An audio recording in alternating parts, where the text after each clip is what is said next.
guest. Her name is Christina Lewis. She is the artistic director for the San Francisco Clown School. So without further ado, please let's welcome Christina Lewis.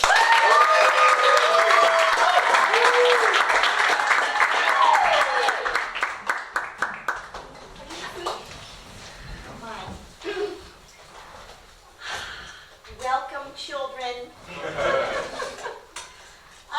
So today I will tell you the story of how I became a clown. So I grew up in a family that was very serious. My father was a philosophy professor. And so, not only were we always having to, ask the big questions, what's the meaning of life and why am I on this planet and those kind of big questions, but everything was always very serious and you had to speak very correctly and everything. So there was a part of me that was not, able to be expressed in my family circumstances. So I went to college and I became confused and uncertain who I was, and I thought I should major in philosophy and be like my father, but I couldn't quite. So anyway, the artist in me was, trying to come to life. So I handily developed a little eating disorder in college, just one of those ways to sort of help try to figure out who I was in the world. And I became a part of a mime troupe. And this felt very exciting to me. I felt like I was starting to finally get on my path. And so the first piece that I ever created, and this was how I discovered the healing power of clowning, was that I created a piece about being a girl who would raid the kitchen late at night. So I could sneak into the kitchen, and all my friends were the kitchen appliances. So one friend was the stove, and one friend was the sink, and then another friend was the refrigerator. So basically it was about me taking advantage of the kitchen late at night when no one was watching, and in the end I get eaten by the refrigerator. This was a great kind of aha moment for me because everybody thought that was really funny. Ha ha ha, what a funny piece. But the people that knew me knew that I was actually inadvertently sort of channeling and processing a painful secret that I held deep inside. So that was really, in a way, the beginning of my exploration of clowning. Because clowning is about going inside and taking the part of us that's the most vulnerable and the part that we don't share to the world, the part that we're maybe ashamed of, and bringing that part out. That's sort of the essence of clown. So that was sort of how I began my clown journey. And then I think I have maybe another second. So when I first came to San Francisco when I was 24 and I wanted to be a mime, I got this fancy, expensive college, but I wanted to be a mime. I was going to come to San Francisco and be a mime. And, I don't know what I was thinking, obviously, but here I am, so I guess it all worked out. So anyway, so I decided I was not going to be a waitress. Like, whatever I was going to do, I was not going to be a waitress. So I got a job working the night shift at a place called the Burt Center, which was a home for students with severe autism, for young people with severe autism. So I had to fold the laundry at midnight, late at night. I remember I had to fold a lot of laundry and I had to keep an eye on the autistic kids so they wouldn't run out of the building. And so I had another aha moment, which was where we were all sitting around this playground and there was a play structure in the middle of the playground. And all the autistic kids were playing on the play structure, but since they're autistic, they were doing it in an autistic sort of way, which they do a lot of self-stimming. Right, it's sort of a very autistic thing. So they were all on the play structure, and I was sitting there, I was like, this is the most fascinating piece of theater I've ever seen. I was fascinated, and so that was another, so my career has been working with disabled people and clowning, and sort of merging those two worlds together. So those were two moments that sort of set me on my path. And I think that the disabled people really are part of the true clowns in society because they're so in the moment. They're so in the present. They're not bogged down by the past. They're not bogged down by the future. They're living in a very visceral, physical, present, moment-to-moment experience. Yes. Thank you.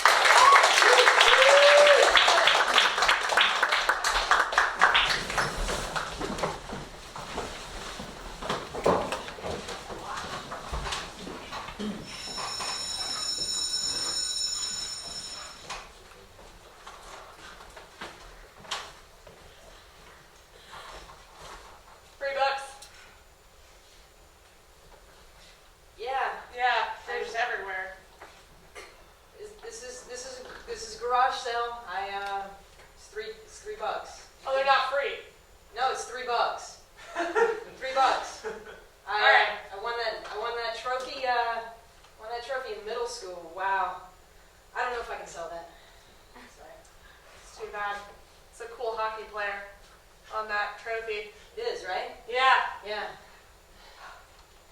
Were you a sailor? Yeah, yeah. Wow. Did a lot. It's pretty athletic. Yeah? Yeah. You know, Mr. Wheeler, Yeah. it's been a long time living next door to you. Yes, Samantha. I never knew you were such a jock. You always seem like kind of a, oh, you don't want this one. You don't care about sailing. I do.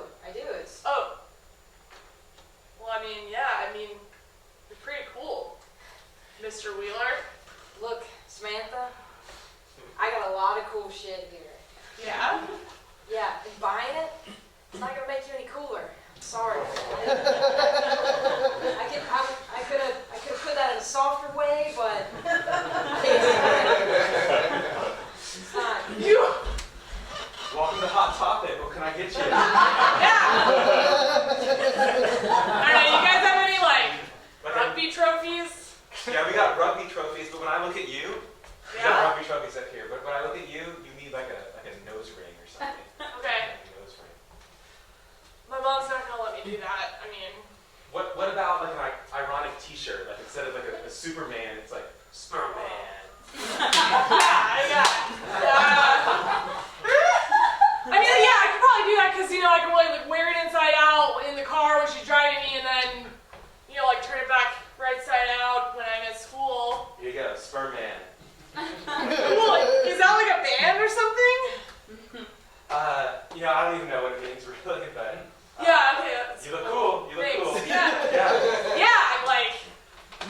I don't mean to unpack all this on you like you're just a Hot Topic guy, but Hey, people come to Hot Topic to look cool, and Really? Yeah, just Other people do that? that's the only reason they exist. Oh my god! Thanks for coming to my sleepover, Jennifer. It's okay, Susan. No, you have to be the TV. You have to be the TV. Stacy's gonna come over later and she's gonna be the popcorn. Just do what she says. I'm a sleeping bag. Let's do it. Tonight on WDCT. You. Hey, sorry I'm late. Oh, but I'm here. Good evening. No, it's me, the popcorn. You want Pop. Oh, sorry. I'm so happy that we've been friends for so long, and you still do this with me. Yeah. Yeah. Can I talk? Oh yes, sir. Back to local news. Today, at a local preschool, Timmy Hooligan found himself short of a paper bag lunch. This news is sad. Keep eating.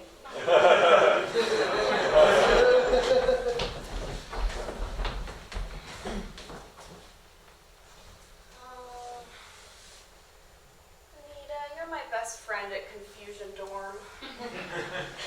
I know.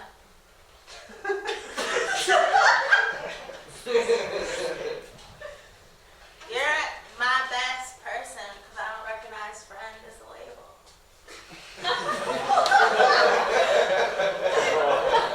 That's so open-minded and collegiate of you to say. Is it?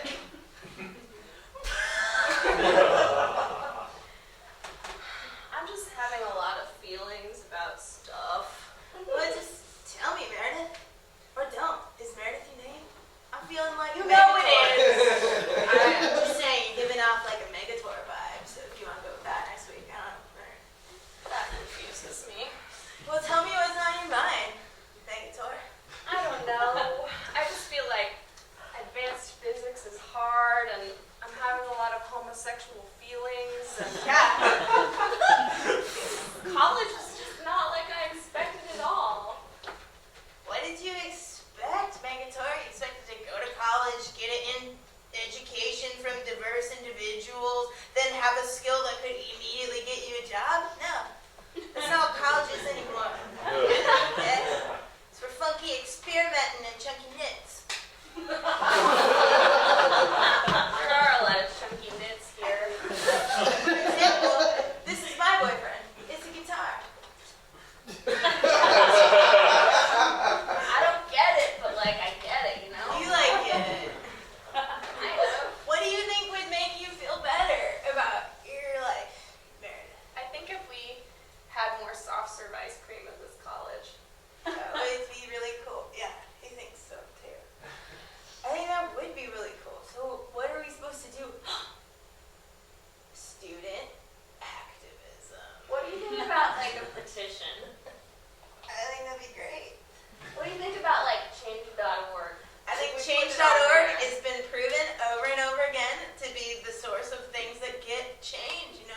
That and changing your Facebook status picture. You know, those are like the two things that like change the world.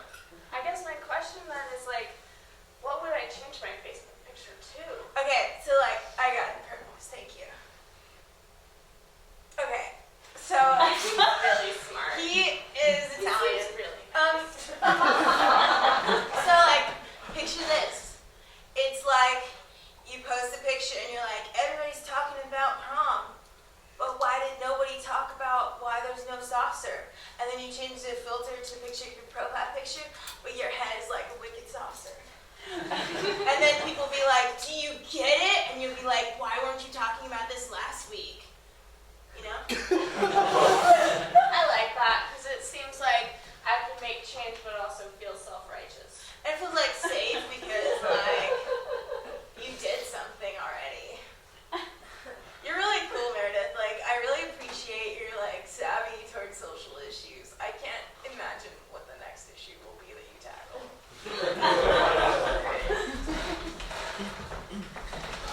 So,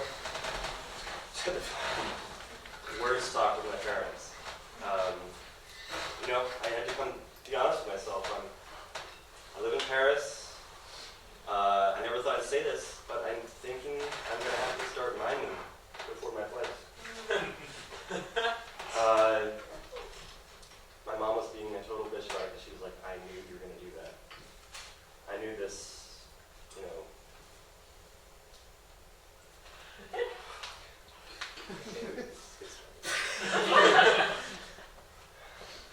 Anyway.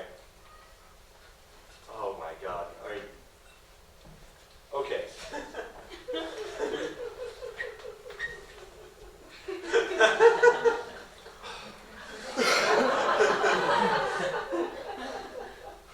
All right, yeah, I'm wearing a jacket now. Is that what's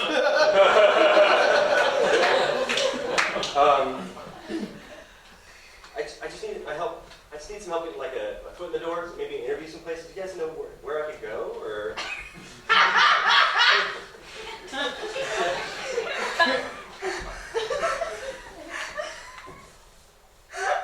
What the?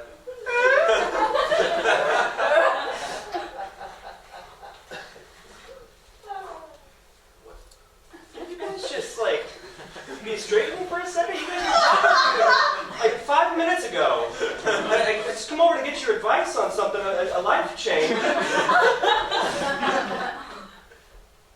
What are you guys doing? Like playing with the rope? Is that what's going on? Like a knock? Is that a rope? Okay. Alright.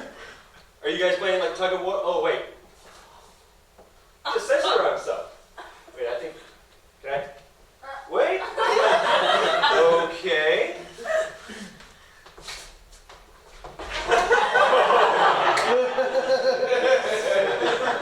I'm getting the hang of this.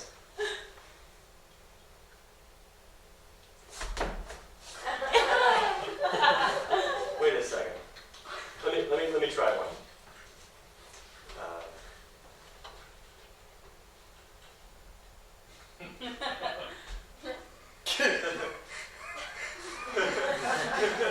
How am I doing? Andres, it is the first of the month and you are late for the rent again. Oh my God, you're absolutely right. I'm late. Listen, the waiting thing didn't work out. I'm looking at a mime job. I'm looking to go serious, but I mean, you just gotta give me like 2 more weeks. Andres, I look at the mimes and I'm just like, Andres will never be able to pay me. I swear to God, I have some friends, they're in the business, they're trying to show me the ropes, and like, I really, 2 more weeks and I got this. Can I get 2 more weeks? Andres, you have only 2 weeks and then you better get your shitty miming together to pay me the rent. Maybe I can give you like a preview or something, like, tell me to do something. I'll show you how good I am. Andres, I want you to take down your checkbook. €200. All right, children, get in here. Time for family dinner. Is it okay that I'm on a chair? Yes, honey. My question for you all, is God dead? Yes? Well, Dad, I think if you look at certain philosophies, you'll say, God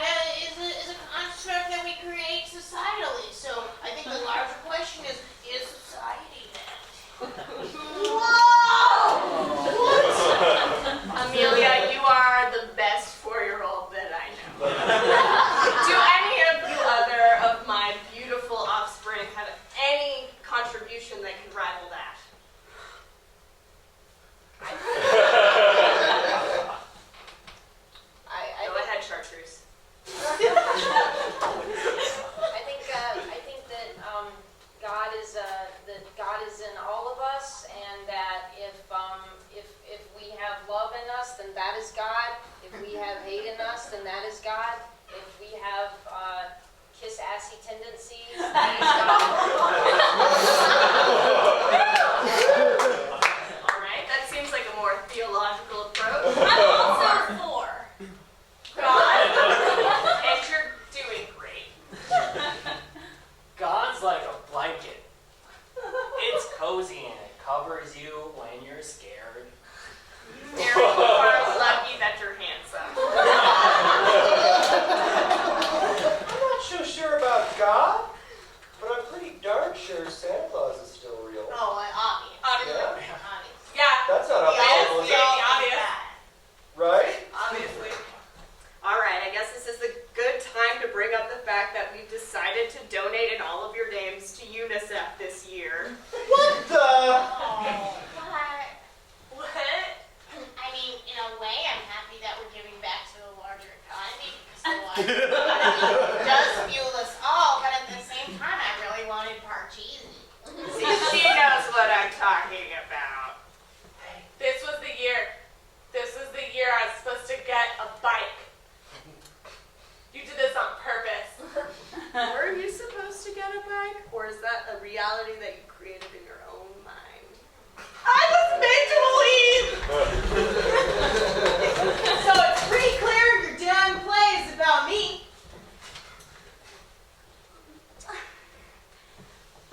Well, oh, yeah? Page 3. Your wife walks to center of the room, is eaten by a giant beer bottle. Husband is much happier. Is that what you think of me? It's totally abstract. That can't be real. What about this? This is script from the husband's point of view. Oh, I feel so isolated because last week my wife came into bed, and you cross to the front of the stage and you say, she came into bed and she peed all over the place because she was blasted on beer. I hate that about her.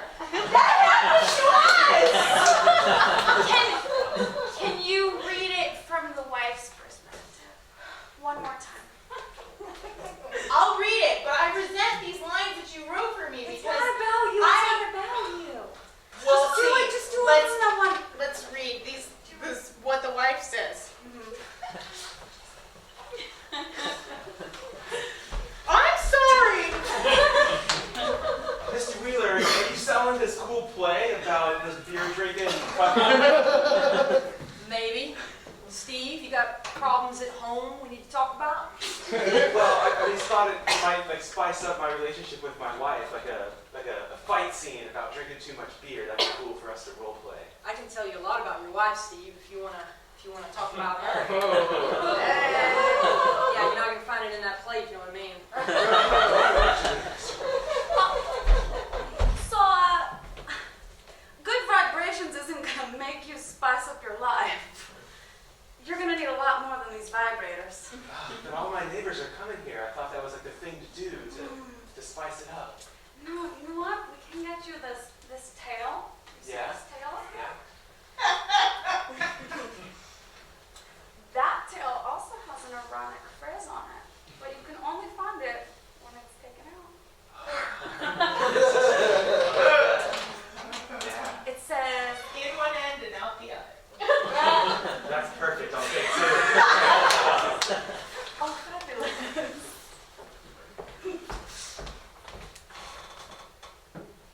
And this one? In both ends and out together.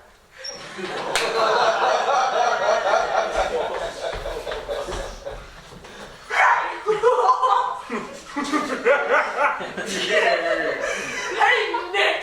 Ollie!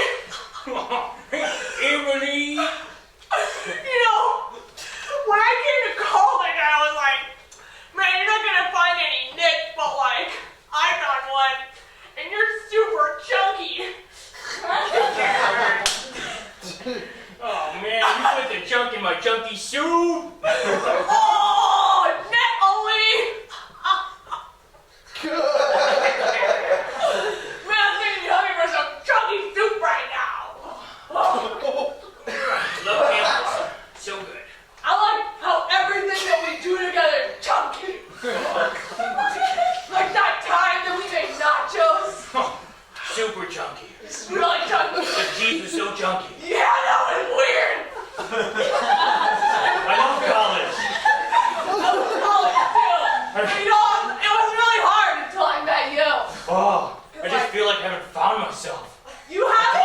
I found you.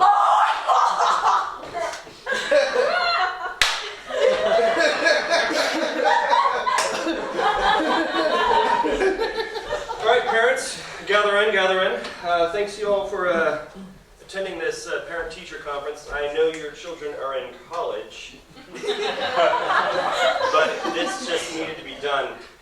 We've been noticing a lot of kids, well, adults apparently, wearing shirts that say Sperm Man, and we just want to know what's that all about. Yeah, I mean, it's kind of distracting. Every one of them is wearing a Sperm Man shirt. I don't know, but I've been seeing them a lot too. Do you know where they're getting these? Oh yeah, I bought a couple pairs for my son Johnny. He loves those things. Oh. Oh, so this is like a thing you're aware of, and it's like cool.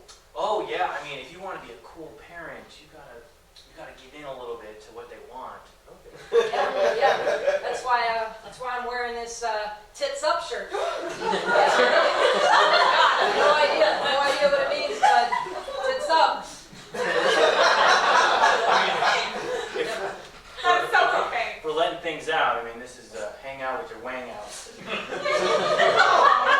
And that's like something the kids are saying. Yeah, it's all the rage this season. All right. Yeah. I guess I just have to say, like, tits and wang, that's one thing. But sperm, like, are you that proud about your own Too far. ejaculate? Yeah, that's